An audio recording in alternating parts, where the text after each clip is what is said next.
I'm Donna Blanchard, and this is your ThinkTech Daily News for Friday, June 19th, 2015. Here's a recap of the week's news with updates. Earlier this week, the U.S. and Libyan governments both reported that U.S. airstrikes in Libya killed a number of terrorists. The Libyan government stated that the strikes killed the terrorist leader, Mokhtar Belmokhtar, while the U.S. stated that Mr. Belmokhtar was the target, but there was not yet any forensic proof that the strike was successful. Today, Al-Qaeda denies that the key jihadist was killed in that attack. In fact, they issued a statement saying, in the face of these fallacies, and so that we do not leave our Muslim nation as prey to these lies, the jihadist commander is still alive and kicking and wandering the land of God. It has been confirmed that a second airstrike, this one in Yemen, killed Nasser al-Wahishi, who led Qaeda operations in Yemen since 2002 and was the network's second-ranking leader. The United Nations High Commissioner for Refugees released an annual report with figures on displaced people in the world. The report states that nearly 60 million people have been driven from their homes by war and persecution. The Dominican Republic is threatening to eject nearly 300,000 undocumented migrants, most of whom are from Haiti. Australia's Prime Minister Tony Abbott boldly pledged to turn around migrant boats before they even enter Australian waters.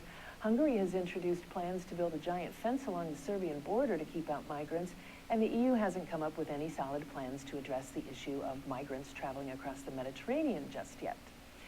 Meanwhile, the World Food Program, the anti-hunger agency of the United Nations, announced that they will temporarily cut food rations by nearly 1/3 to 500,000 refugees in Kenya because they're running out of money. Both Russia's President Vladimir Putin and Greece's Prime Minister Alexis Tsipras are unhappy with the European Union.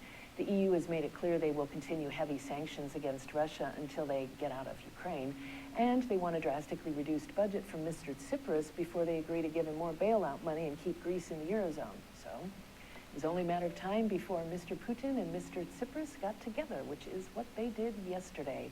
Alexis Tsipras went to Russia to have a chat with President Putin, who unveiled plans this week to build 40 new nuclear-tipped intercontinental ballistic missiles. Thus far, the plan seems to have worked in Greece's favor. The European Central Bank increased emergency funding for Greece's banks, and European leaders decided to move up a summit meeting next week by 4 days.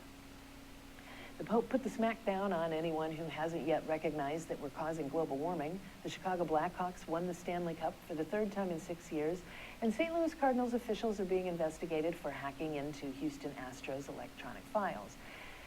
And in Geneva, Yemeni peace talks between President Hadi's government and Houthi rebels supporting past President Saleh did not go well.